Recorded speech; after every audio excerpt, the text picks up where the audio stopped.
Siga lagi ibundo. Fazay leite. Kupajama. Sige. Siga blouse lere. Hello mayam. Ako hujud kadai da salino. Chandam lekai da. Sunai chandam lekai bukundo. Aduga salini. Ado ije se ma kun khangde ba aduna ina pubirei ba. Koi ba pubirei ba. Mayam ako hujud chandam lekai kun yaudore lambi kyam phatte jeng. Koto kaina. Na. Jane na re. Mayam aigi lik sana loire. Chumdra. Ai lik sana loire kai. Phagi tai da. Am phajabai wane. Kai mamin kai ba? Kiam lipang.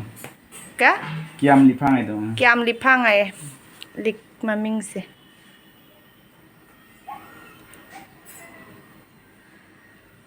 Phajai. Yam phajai. Jadi kan Mayam aigi lik orange sara. Orange pamda. Mayam aigi liki je moti je lauthoga ne nung oina hapsan lage tauba. Ado sida tado haidadra. Asidi yaroye. Macha. Pingman gare sidi. Yaroi du pai. Sidi. Asi pai yaroi. Inge. Sinalang ya ba. Ada lagi sana jauh teman din. Sinalang ni. Roi hang roi yang. Sikit nanti nanti. Ngau di. Angau. Mayam aigi lik se medal se. Jade light Asi on kai na tauba do. Ya light thaba sina. nang net off lay le. Ada mayam lik chik ama ne. Chik ama wi si ra yang lakke. Kaje sono chu ba kai de sin. Ya fazay ye. Chik sara ni ai su. Chiam da smai pai ru. Smai ta pai ru. Ai ma pham ni mom sa da chu ga. Na khu bi na khun jal. Ya fazay leite. Kupajama. Nung se phajabdi layaba asangba kari dum phajabdi layaba adugane aina pink color gi oina happe pink color gi sina happy ba mana asi se nung je gam napsaliba kendana bagi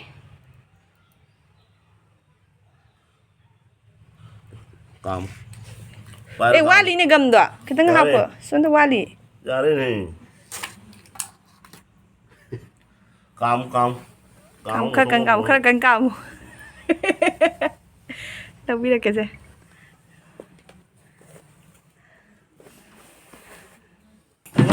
Lan còn nó đâu ngang nó làm nên ra. Jalan. Jauh tu sinjil tu ngai tu lang ni natra. nam tua ra Ah. an mayam aigi likse nung je on thwe do sijal lage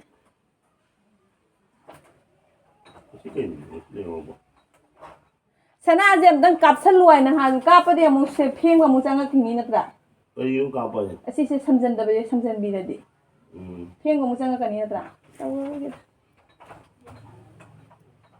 Kapsul lagi.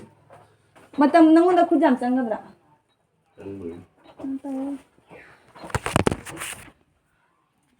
aigi likki medal se kano toy ba chalage na yoro oi chia chala siro Ini tu tak nak lah atau dia buat overstaff film tu. Ai ba kon kasi dang hapa kan ko. mayam aigi likse nung je on thwe Udah ada di gua. Ah tu ko ini apa? Ah, karak ko. as aigi samji di lore Ai di bangarang salam di mawon pi ga le. mayam akhoi ne akhoi mamton do moi sida mi sira mana satlamme ba aduna akhoi ngasi ne chandam la kai khun je mate kha ulake mayam da sonda lai ne akhoi se satsadri ba swai ma pham ne ambau satsadri ko adum ulake mayam da swai ga se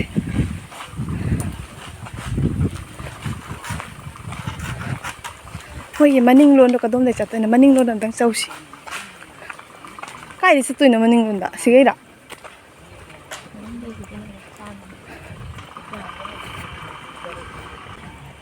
bây giờ đã chơi và chơi thố ra ꯑꯁꯤ ꯇꯟꯁꯦ ꯂꯧꯔꯣꯏ ꯑꯩ ꯁꯤ ꯇꯟꯁꯦ ꯃꯆꯥꯁꯦ ꯑꯩꯅ ꯈ꯭ꯋꯥꯏ ꯄꯥꯝꯖꯕ ꯇꯟꯅꯦ ꯁꯤꯁꯦ ꯑꯆꯥ ꯅꯨꯡꯆꯥ ꯀꯔꯤ ꯀꯔꯤ ꯂꯣꯏꯅ ꯌꯣꯜꯂꯦ ꯉꯁꯤꯗꯤ ꯆꯥꯅꯝꯂꯀꯥ ꯈꯨꯟꯁꯦ ꯌꯦꯡꯉꯒ ꯐꯖꯅ ꯁꯤ ꯂꯥꯛꯈꯣꯡ ꯍꯜꯖꯥꯡꯁꯤꯅ ꯅꯪ ꯂꯥꯏꯞ ꯊꯥꯎꯅꯦ ꯀꯥꯏꯕ ꯇꯟꯕ꯭ꯔꯥ ꯀꯩꯗꯧꯁꯨ ꯑꯗꯨꯝ ꯊꯥꯖꯜꯂꯨ ꯄꯪꯊꯥꯗ ꯊꯥꯎ ꯁꯦ ꯆꯞꯁꯜꯂꯨꯁꯦ ꯑꯆꯥꯄꯣꯠꯇꯣ ꯁꯦ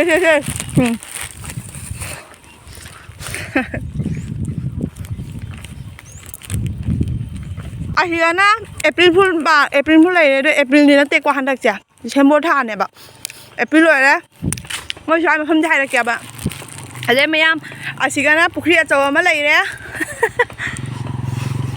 ꯑꯁꯤ ꯄꯨꯈ꯭ꯔꯤꯁꯤꯅꯕ ꯃꯣꯏꯅ ꯉꯥ ꯌꯥꯝ ꯌꯣꯛꯏ ꯍꯥꯏꯕ ꯄꯨꯈ꯭ꯔꯤꯗꯣ ꯏꯀꯥꯏꯊꯕꯤꯒ ꯄꯥꯜꯂꯤꯅꯦ ꯆꯥꯅꯝ ꯂꯩꯀꯥꯏ ꯈꯨꯟꯒꯤ ꯃꯤꯅ ꯚꯤꯗꯤꯑꯣꯁꯤ ꯌꯦꯡꯕꯤꯕ ꯇꯥꯔꯒꯁꯨꯅꯦ ꯀꯩꯅꯣ ꯇꯧꯕ ꯈꯔ ꯏꯒꯅꯣꯔ ꯇꯧꯕ ꯑꯗꯣ ꯑꯩꯁꯦ ꯑꯣꯟꯊꯣꯛꯄ ꯋꯥ ꯉꯥꯡꯉꯤ ꯐꯩꯇꯕ ꯁꯥꯡꯉꯤꯅꯦ ꯈꯨꯟꯁꯦ ꯑꯩꯈꯣꯏ ꯊꯪꯅꯕꯗ ꯏꯟꯗꯣꯆꯥꯍꯣꯏꯒꯤꯅꯦ ꯐꯤ ꯌꯣꯜꯂꯦꯕ ꯑꯗꯨꯒꯤꯗꯣ ꯑꯗꯨꯝ ꯀꯔꯤ ꯐꯤꯅꯣꯗꯤ ꯈꯪꯗꯦꯀꯣ ꯑꯗꯣ ꯑꯩ ꯍꯣꯔꯦꯟ ꯃꯌꯥꯝꯗ ꯌꯦꯡꯍꯜꯂꯛꯀꯦ ꯍꯣꯔꯦꯟ ꯍꯥꯏꯗꯤ ꯍꯧꯖꯤꯛ ꯆꯪꯗꯣꯏꯅꯦꯕ ꯑꯗꯣ ꯃꯌꯥꯝꯗ ꯌꯦꯡꯍꯜꯂꯛꯀꯦ ꯀꯩ ꯐꯤꯅꯣꯗ ꯃꯌꯥꯝ ꯌꯦꯡꯍꯜꯂꯛꯀꯦ 사리. 얘들아. 까사도니? 애굽네? 비토이가 동안 동안. 합합도. 와. 이때는 로닝을 주네 거. 호이네. 아니면 짭만해야 봐. 신나네. 그땅 봐봐 했는데. 무가 두마인 떠오르는 거. 기자가 위시. 괜찮지. 이건 제 거든. 아 괜찮다. 아데 그러면 두플리케이트 니고. 아쉬운데 따 니고. 이거 가져이나?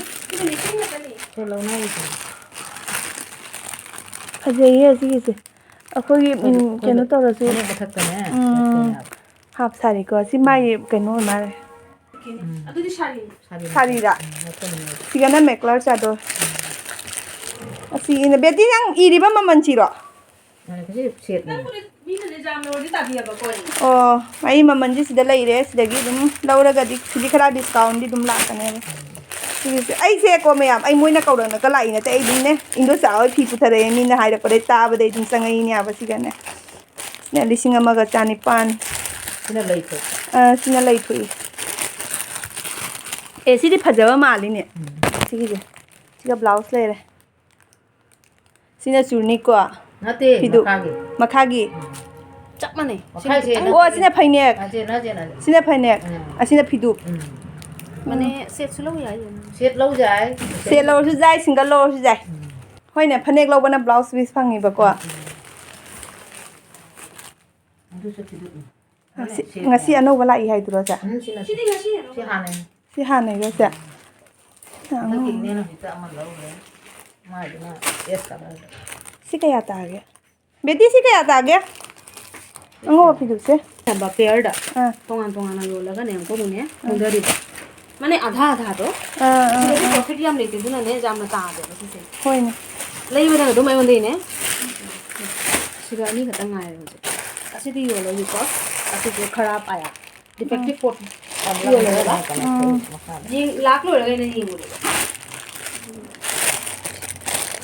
ऐसे 동안 आधा सादा फने वो तक कैसे जाए ꯑꯉꯧꯕ ꯑꯩꯁꯦ ꯑꯩ ꯍꯧꯖꯤꯛꯄꯨꯗꯤ ꯅꯠꯇꯦ ꯀꯩꯅꯣ ꯃꯇꯝꯗ ꯃꯌꯥꯝ ꯑꯁꯤ ꯐꯖꯩꯕꯣ ꯀꯌా ꯇꯥꯏꯅꯣꯗꯤ ꯈꯪꯗꯦ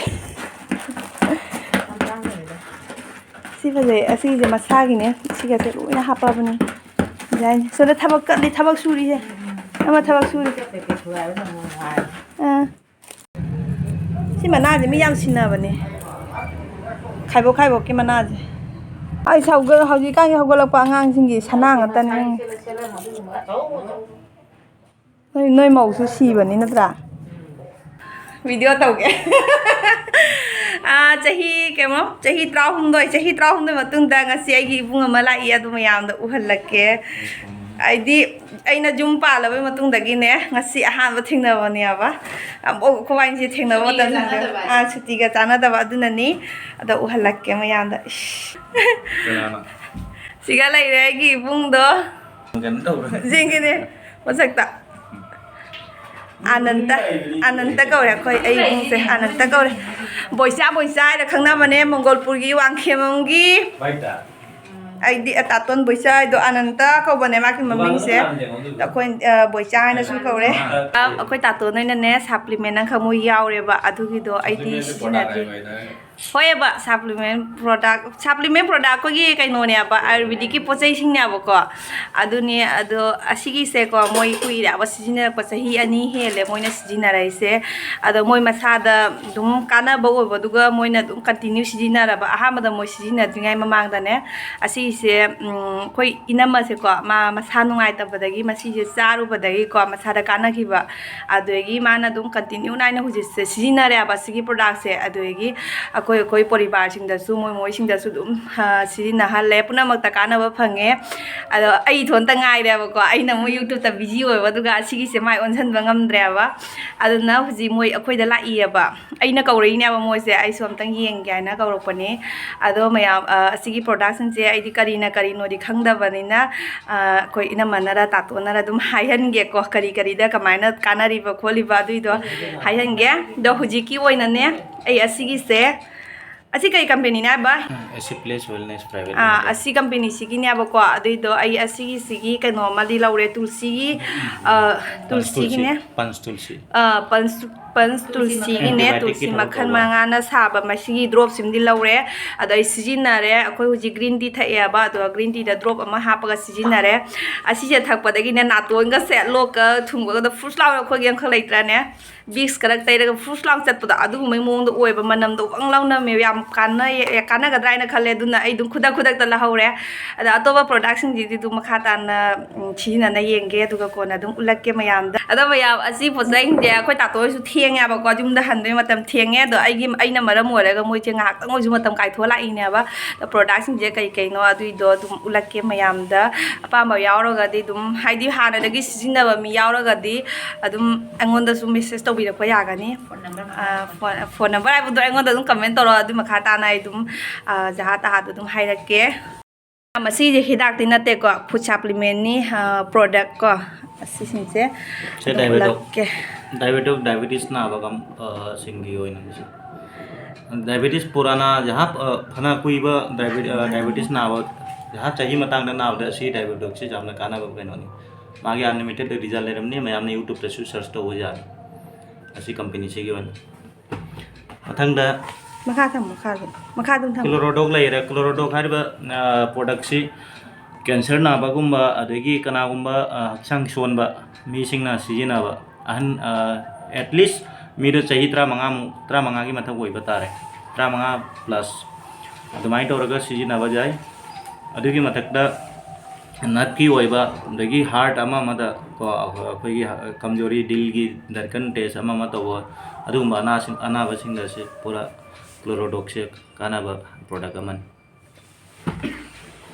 ꯅꯤꯡꯗ ꯀꯩ ꯃꯥꯒꯤ ꯀꯩꯅꯣꯁꯤꯡꯗꯣ ꯁꯦꯝꯃꯤꯕ ꯏꯟꯒ꯭ꯔꯤꯗꯤꯌꯦꯟꯁꯤꯡꯗꯣ ꯑꯗꯨ ꯀꯣꯟꯅ ꯍꯥꯏꯔꯅꯤ ꯏꯟꯒ꯭ꯔꯤꯗꯤꯌꯦꯟꯠ ꯈꯪꯖꯦ ꯃꯥꯒꯤ ꯏꯟꯒ꯭ꯔꯤꯗꯤꯌꯦꯟꯁꯤꯡꯁꯤꯅ ꯁꯤꯗ ꯂꯣꯏ ꯂꯩꯔꯦꯕ ꯀꯔꯤꯅ ꯀꯃꯥꯏ ꯇꯧꯔꯤꯕ ꯑꯗꯨꯏꯗꯣ ꯁꯥꯔꯆ ꯇꯧꯔꯒ ꯑꯗꯨꯝ ꯌꯦꯡꯉꯒ ꯈꯪꯒꯅꯦꯕ ꯑꯁꯤꯅ ꯄꯟꯆ ꯇꯨꯜꯁꯤ ꯍꯥꯏꯕꯅꯤ ꯄꯟꯆ ꯇꯨꯜꯁꯤ ꯍꯥꯏꯔꯤꯕ ꯀꯩꯅꯣ ꯑꯩꯈꯣꯏꯒꯤ ꯄ꯭ꯔꯣꯗꯛꯁꯤ ꯑꯁꯤ ꯇꯨꯜꯁꯤ 5 ꯄꯨꯜꯂꯒ ꯁꯦꯝꯕꯅꯤ ꯃꯌꯥꯝꯅ ꯑꯗꯨꯝ ꯌꯨꯇ꯭ꯌꯨꯕꯇꯁꯨ ꯁꯔꯆ ꯇꯧꯔꯒ ꯌꯦꯡꯕ ꯌꯥꯕꯅꯤ ꯑꯁꯤ ꯑꯦꯟꯇꯤꯕꯥꯏꯑꯣꯇꯤꯛꯀꯤ ꯔꯣꯜ ꯊꯕꯛ ꯇꯧꯔꯦꯀꯣ ꯑꯉꯥꯡꯗꯒꯤꯅ ꯍꯧꯔꯒꯅ ꯑꯍꯟ ꯐꯥꯎꯗ ꯑꯁꯤꯁꯦ ꯏꯁꯤꯡ ꯑꯁꯥꯕꯗ ꯂꯨꯝꯕꯨ ꯏꯁꯤꯡ ꯁꯥꯕꯗ ꯏꯁꯤꯡ ꯂꯤꯇꯔ ꯑꯃꯗ ꯗ꯭ꯔꯣꯞ ꯑꯃꯈꯛ ꯍꯥꯞꯄꯒ ꯏꯃꯨꯡ ꯃꯅꯨꯡ ꯂꯣꯏꯅ ꯁꯤꯖꯤꯟꯅꯕ ꯌꯥꯅꯤ ꯍꯧꯖꯤꯛꯀꯤ ꯑꯣꯏꯅꯗꯤ ꯌꯥꯝꯅ ꯐꯔꯦ ꯅꯤꯡꯊꯝꯊꯥ ꯆꯪꯉꯛꯄꯅꯤꯅ ꯑꯗꯨꯒ ꯅꯣꯔꯃꯦꯜ ꯃꯇꯝꯗꯁꯨ ꯑꯁꯤ ꯁꯤꯖꯤꯟꯅꯕ ꯌꯥꯝꯅ ꯐꯕꯅꯤ ꯆꯍꯤ ꯆꯨꯞꯄ ꯁꯤꯖꯤꯟꯅꯕꯗ ꯑꯁꯤꯒꯤ ꯄ꯭ꯔꯣꯗꯛꯁꯤꯗ ꯀꯔꯤꯝꯇ ꯑꯀꯥꯏꯕ ꯂꯩꯇꯦ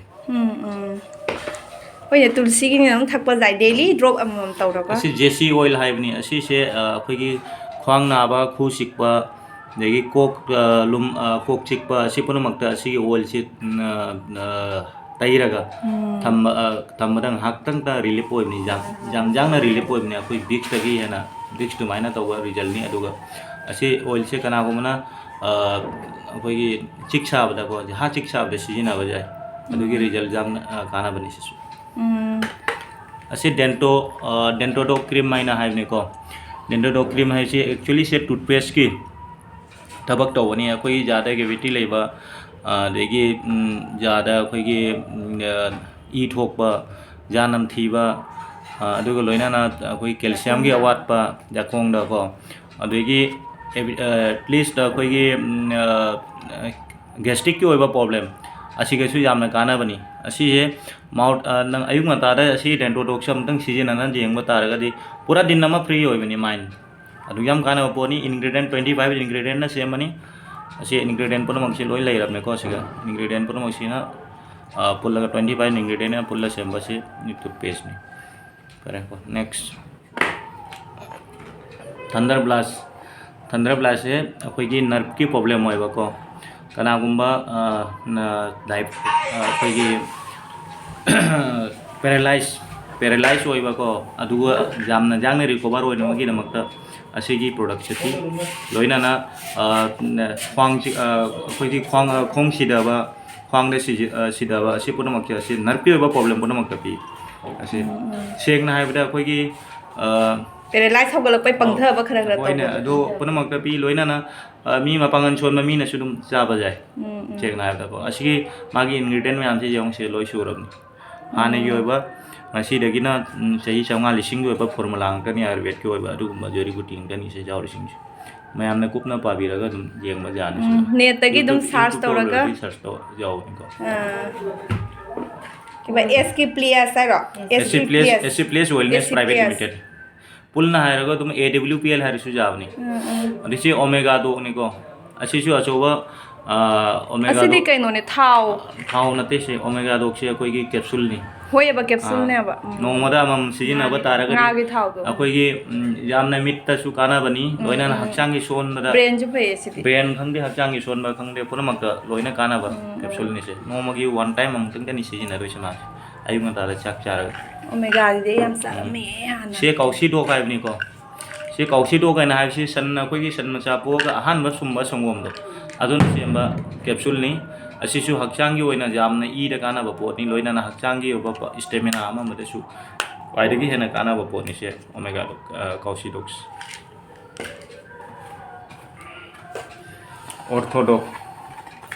ऑर्थोडॉक हाइसे अखोई खु सिकबा ख्वांग नाबा को अदगी अखोई लेगामेंट दा प्रॉब्लम होइबा असि पुनमक्ता ऑर्थोडॉक से सिजिनाबा जाय लोइना असे जामना हाइ फबा हिदा प्रोडक्ट नि सिगे सही मतंग इदी अहन ओरपसिंग 40 प्लस ता सिजिनासु यारे नॉर्मल 20 प्लस सु सिजिनाबा यारे असिगी रिजल्ट अनलिमिटेड ओइना फंगमने को मागी इंग्रेडिएंट सिंग जि लोइना जावरे सिगा मयामना दम सिजिनाबा जाने असिगा सिजिनारगा फजना मागी रिजल्ट से लोबी बजानी अतै इंग्रेडिएंट खंगे मथौ दाबसिंग दो सिगे दम कांटेक्ट तौबिरगसु फंगमंगमनि